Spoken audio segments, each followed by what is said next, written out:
नमस्कार दोस्तों, स्वागत है आपका आपके अपने यूट्यूब चैनल एग्ज़ाम टॉपर्स में। और आज हम बादामी वंश के पार्ट 2 के बारे में क्वेश्चंस में डिस्कस करेंगे। कल बादामी वंश के पार्ट 1 आया हुआ है, अगर आपने पहले वो नहीं देखा है तो वो पहले देख लीजिए, क्योंकि ये क्वेश्चंस जितने भी मैं करा रहा हूँ ये आने वाले समय में बिहार पीसीएस का एग्ज़ाम हो या लेखपाल का या यूपी ट्रिपल एससी का कोई भी वनडे एग्ज़ाम हो, ये क्वेश्चंस आपको देखने को मिलेंगे। ठीक है, तो चलिए बढ़ते हैं आगे। क्वेश्चन नंबर 1 है, हर्षवर्धन का समकालीन दक्षिण भारतीय शासक कौन था? तो देखो, इसमें हर्षवर्धन के समय में जो दक्षिण भारतीय शासक था उसके बारे में बताना है कि कौन था। तो इसमें 4 ऑप्शन दिए गए हैं। पहला ऑप्शन है कृष्णदेव राव, दूसरा ऑप्शन है मयूर वर्मा, तीसरा ऑप्शन है चिक्का देवराज और चौथा है पुलकेशिन सेकंड। तो देखो, उत्तर भारत का जो हर्षवर्धन शासक था जिसकी राजधानी कन्नौज थी, तो ये जो है नॉर्थ इंडिया का गुप्त काल के बाद सबसे शक्तिशाली शासक था। और ये केवल अपने काल में केवल दक्षिण भारतीय शासक ये पुलकेशिन सेकंड से हारा है। तो इसलिए ये कहा जा सकता है कि जो हर्षवर्धन है वो पुलकेशिन सेकंड का समकालीन था। तो इसका ये आंसर होगा पुलकेशिन सेकंड। चलिए अब दूसरा क्वेश्चन देखते हैं। तो इसमें दूसरा क्वेश्चन है, निम्नलिखित में से किस चीनी यात्री ने चालुक्यों के शासन में चीन और भारत के संबंधों का विस्तार से चर्चा की है? तो इसमें 4 ऑप्शन दिए गए हैं। पहला ऑप्शन है हेनसांग, दूसरा है इत्सिंग, तीसरा है मत बिलिन, चौथा है फायान। तो इसमें देखो, इसका आंसर होगा हेनसांग, क्योंकि ये याद रखिएगा कि चालुक्यों के शासन में 2 यात्री इनके इनके काल में आए हुए थे। पहला था हेनसांग जो कि चीनी यात्री था, और ताबरी वो ईरानी यात्री था। इन लोगों ने अपने साहित्य में बादामी के चालुक्य वंश के बारे में विस्तार से वर्णन किया है। तो इसलिए ये याद रखिएगा कि बादामी के चालुक्य वंश के काल में 2 यात्री आए हुए थे। पहला हेनसांग जो कि चीनी था, और दूसरा ताबरी जो कि ईरानी था।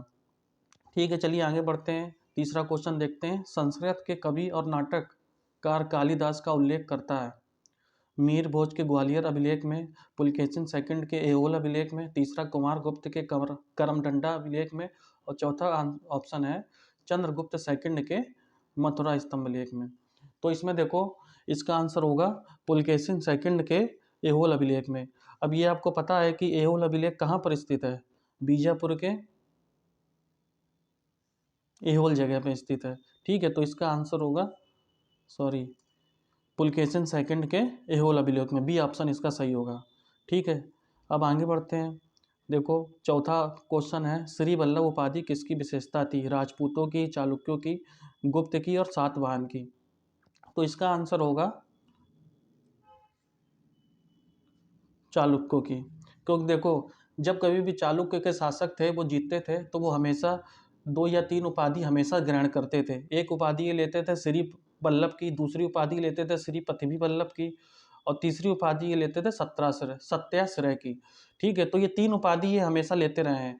तो इसलिए याद रखिएगा कि चालुक्यों की ये श्री वल्लभ, श्री पृथ्वी वल्लभ और सत्याश्रय, तो ये सब उपाधियाँ चालुक्यों की हैं।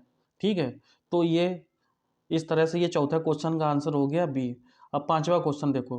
पांचवें क्वेश्चन में ये देखो, बिहार पीसीएस या यूपी पीसीएस में इस तरह के क्वेश्चन आते हैं।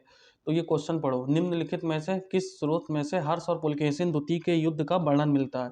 तो 4 ऑप्शन है। वर्ण भट्ट का हर्षचरित, दूसरा ऑप्शन है हर्ष का बांसखेड़ा अभिलेख, तीसरा ऑप्शन है पुलकेशिन सेकंड का एहोल अभिलेख, और चौथा ऑप्शन है हेनसांग का यात्रा विवरण।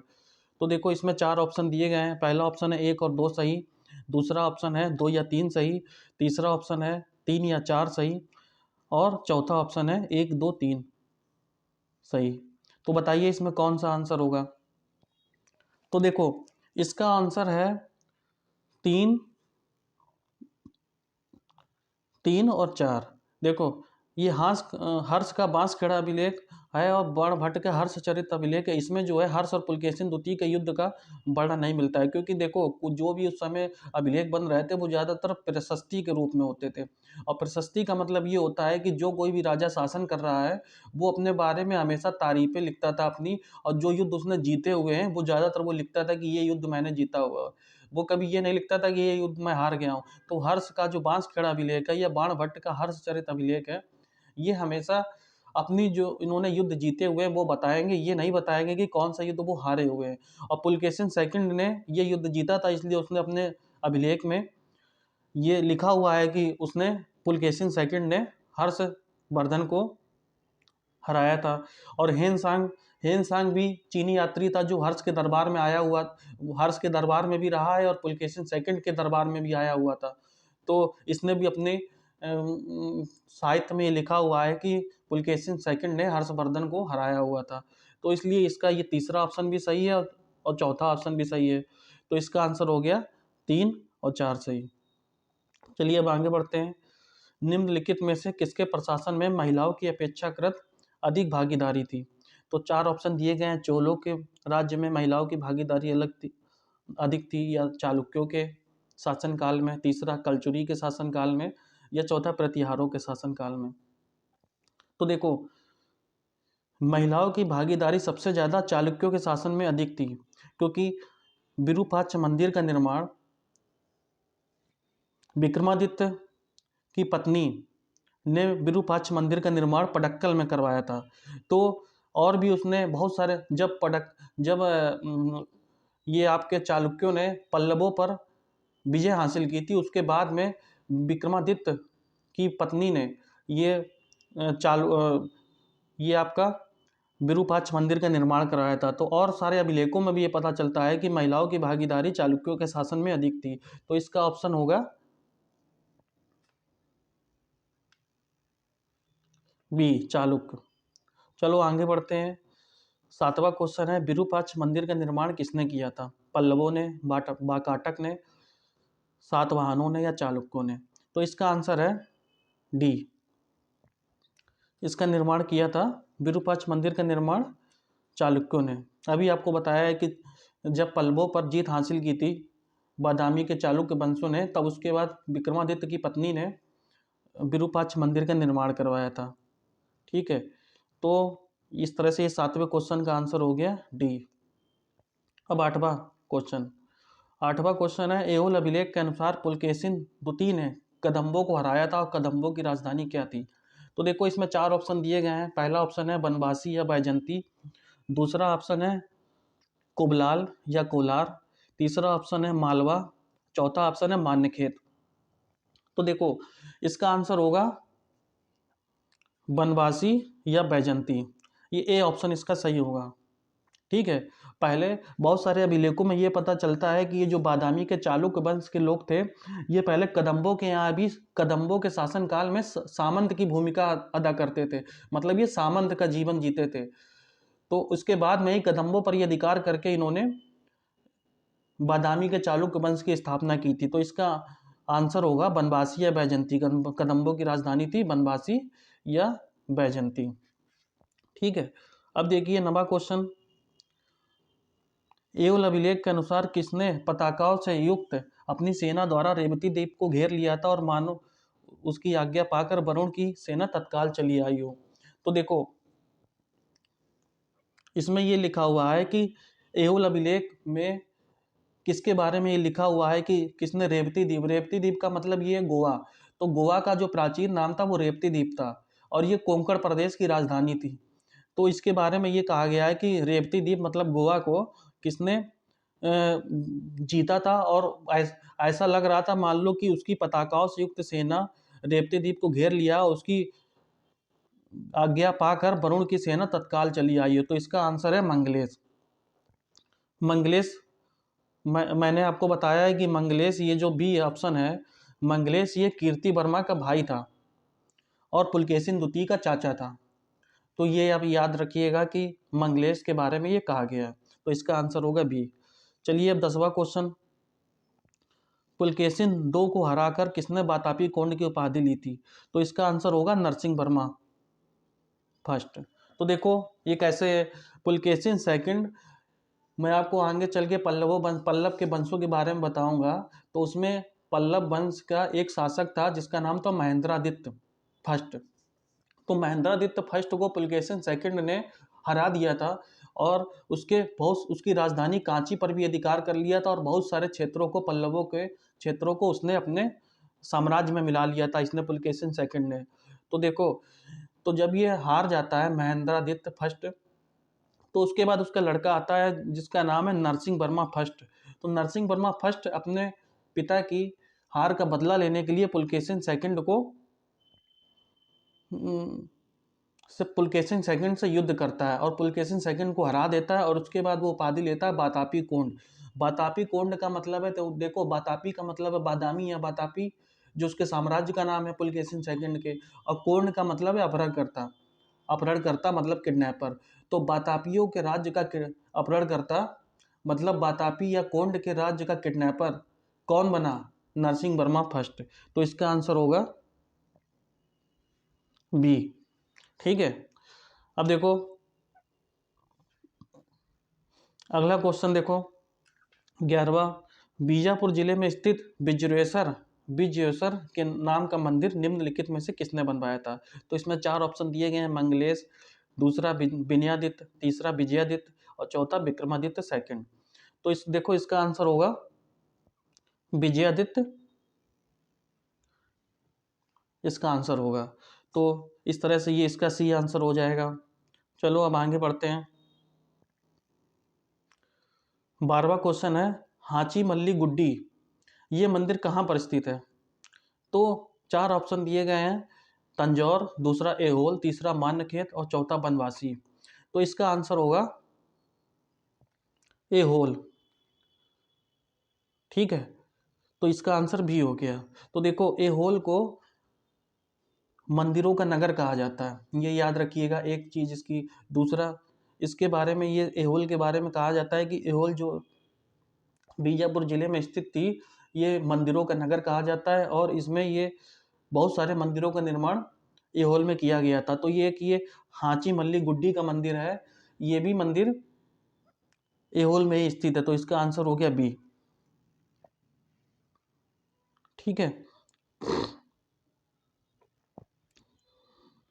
चलो 13वें नंबर का क्वेश्चन देखो, किसको मंदिरों का नगर यानी टेम्पल ऑफ टाउन्स कहा जाता है? तो अभी मैंने बताया कि मंदिरों का नगर कहा जाता है एहोल को, तो इसका आंसर हो गया सी। चलो चौथा को 14वें नंबर का क्वेश्चन देखते हैं कि ये क्या क्वेश्चन है। देखो इस तरह के क्वेश्चन यूपीएससी और यूपीपीसीएस में बहुत आते हैं कि निम्नलिखित में से कौन सा मंदिर द्रविड़ शैली का मंदिर है? पहला ऑप्शन है काशी विश्वनाथ का मंदिर, दूसरा ऑप्शन है संगमेश्वर का मंदिर, तीसरा ऑप्शन है विरूपाक्ष का मंदिर और चौथा ऑप्शन है मल्लिकार्जुन का मंदिर। तो देखो इसमें 4 ऑप्शन दिए गए हैं, 1 2 सही, 2 3 सही, 1 2 3 सही या 2 3 4 सही। तो इसका ऑप्शन होगा 2 3 4। तो देखो संगमेश्वर का मंदिर, विरूपाक्ष का मंदिर और मल्लिकार्जुन का मंदिर, ये द्रविड़ शैली में निर्मित मंदिर हैं। और काशी विश्वनाथ मंदिर जो बनारस में स्थित है, ये शंकर जी का मंदिर है। तो ये जो है नागर शैली का मंदिर है। तो इस तरह से नागर शैली और द्रविड़ शैली दो मंदिरों की विशेषताएं होती हैं कि मतलब किस शैली में मंदिर का निर्माण हो रहा है। तो मैंने ये एक वीडियो इस पे अलग से बनाऊंगा कि मंदिर स्थापत्य में मंदिर वास्तुकला की शैलियाँ किस प्रकार से होती हैं। तो अभी केवल इतना समझ लो कि नागर शैली और द्रविड़ शैली में क्या है कि नागर शैली जो उत्तर भारत में बनते थे, जैसे यूपी है, बिहार है, मालवा मतलब मध्य प्रदेश है, इस क्षेत्रों में जो बनते थे मंदिर, वो नागर शैली पे बनते थे। और द्रविड़ शैली जो है, जो दक्षिण भारत में मंदिर बनते थे, तंजौर है, बृहदेश्वर है, एहोल है। ठीक है, तो इस तरह से जो क्षेत्र है, चेन्नई एन्नई जो एरिया है आंध्र प्रदेश कर्नाटक का, तो ये सारे मंदिर जो है द्रविड़ शैली पर बने हुए हैं, 1 2 एक्सेप्शन को छोड़ दे तो इसका आंसर हो गया 2 3 4। अब देखो 15वें नंबर का क्वेश्चन है, बादामी के चालुक्य वंश के अंतिम शासक कीर्तिवर्मन द्वितीय को किसने हरा कर राष्ट्रकूट वंश की नींव डाली थी? तो देखो इसमें राष्ट्रकूट वंश की नींव डाली थी, किसने डाली थी ये पूछा गया है क्वेश्चन में। तो आंसर दिए गए हैं 4 ऑप्शन दिए गए हैं। पहला ऑप्शन है दंतीदुर्ग, दूसरा है इंद्र, तीसरा ऑप्शन है कृष्ण प्रथम और चौथा ऑप्शन है गोविंदराज प्रथम। तो इसका ऑप्शन होगा दंती दुर्ग, मतलब इसका आंसर होगा ए। तो देखो, अब देखो इसी के बाद बादामी के चालुक्य वंश जो कीर्ति वर्मा सेकंड था, वो बादामी के चालुक्य वंश का अंतिम शासक था।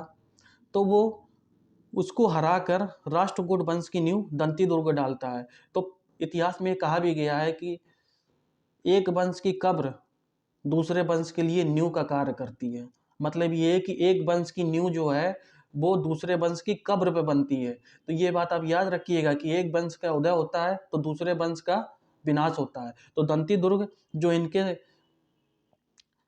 बादामी के चालुक्य वंश में ही प्रशासक की भूमिका में इनके अंडर में काम करते थे कीर्ति वर्मन द्वितीय के साथ में, तो उन्हीं ने कीर्ति वर्मन द्वितीय को हराकर उसको अपने क्षेत्र से भगा दिया था और राष्ट्रकूट वंश की स्थापना की थी। तो ये इसका आंसर हो गया ए। अब देखो, अब ये बादामी के चालुक्य वंश की जो राजा आए हुए हैं उनके बारे में कुछ देखते हैं। ये देखो, ये बादामी के चालुक्य वंश की जितने भी शासक हैं उनके बारे में ये विस्तार से लिखा हुआ है। तो देखो, इसकी स्थापना बादामी के चालुक्य वंश की स्थापना कौन करता है? पुलकेशिन प्रथम। तो पुलकेशिन प्रथम के बारे में एहोल अभिलेख में ज़्यादा कुछ नहीं लिखा हुआ है। महाकूट अभिलेख जो बीजापुर में स्थित है उसके उस अभिलेख में ये लिखा हुआ है कि पुलकेशिन प्रथम ने दक्षिण भारत मतलब कर्नाटक और महाराष्ट्र के कुछ क्षेत्रों को जीतकर सत्याश्रय, पृथ्वी वल्लभ, श्री वल्लभ की उपाधि ली थी। तो इसका देखो, पहले जो शासक बनता है वो बनता है पुलकेशिन प्रथम। ठीक है, अब देखो इसके नंबर 2 पे आता है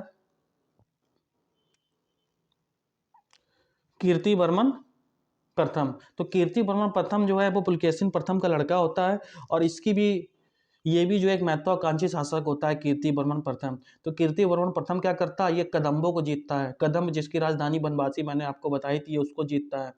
ये रेवती द्वीप मतलब गोवा पे अटैक करके गोवा को अपने अधिकार में ले लेता है। तो कीर्ति वर्मन की ये उपलब्धि थी। अब उसके बाद देखो, कीर्ति वर्मन प्रथम जब मरता है तो उसका लड़का जो ये पुलकेशिन द्वितीय है ये अवयस्क था। तो अवयस्क था ये पुलकेशिन सेकंड। देखो, तो ये अवयस्क था, तो इसको जो है इसके संरक्षण के तौर पर मंगलेश आ जाता है कि जो इसका चाचा होता है वो कहता है कि मैं आपके संरक्षण की भूमिका अदा करूंगा और जितने भी युद्ध होंगे वो मैं आपके नाम से लड़ूंगा। तो ये छोटा होता है उस समय, तो उसमें कुछ ये जब छोटा होता है तो ये इसके शासन करने लगता है। तो देखो, मंगलेश ये जो है ये भी बहुत महत्वाकांक्षी शासक होता है। ये भी बादामी के चालुक्य वंश के साम्राज्य में बहुत विस्तार करता है और बहुत सारे इसके बारे में ये लिखा भी गया है। ऐहोल के अभिलेख में ये लिखा हुआ है कि मंगलेश ने कलचुरियों पर विजय प्राप्त की थी। कलचुरी का जो एक शासक था उसका नाम था बुद्धदेव। तो बुद्धदेव कलचुरी, देखो ये समझना है कि कोई गुजरात और मालवा का क्षेत्र है, यही है कलचुरी का क्षेत्र। तो इसमें ये इसको विजय पा लेता है। उसके बाद गोवा को जीत लेता है, कोंकण प्रदेश जिसको कहा जाता है। तो मंगलेश जो है वैष्णव धर्म का अनुयायी था और ये अपने आप को इसने उपाधि ली है परम भागवत की। तो परम भागवत की इसने उपाधि ली है। और कौन सी उपाधि ली है? श्री पृथ्वी वल्लभ की उपाधि ली है। इस तरह से बादामी के एक गुहा मंदिर है। गुहा मंदिर का मतलब देखो ये होता है कि जो गुफाओं को काट के बनाया जाता है, तो गुहा मंदिर उसको कहते हैं। तो बादामी में इसने गुहा मंदिर का निर्माण इसने पूरा किया था और वहां पर इसने भगवान विष्णु की प्रतिमा स्थापित करी थी। तो ये है मंगलेश के बारे में। अब देखो, मंगलेश जब धीरे धीरे बूढ़ा हो रहा है तो वो अपनी सत्ता का साम्राज्य की चाबी है वो पुलकेशिन द्वितीय को ना देकर अपने लड़के को देना चाहता है। तो इसलिए पुलकेशिन द्वितीय और मंगलेश के बीच में विवाद होता है, क्योंकि पुलकेशिन द्वितीय बड़ा हो गया होता है जब तक।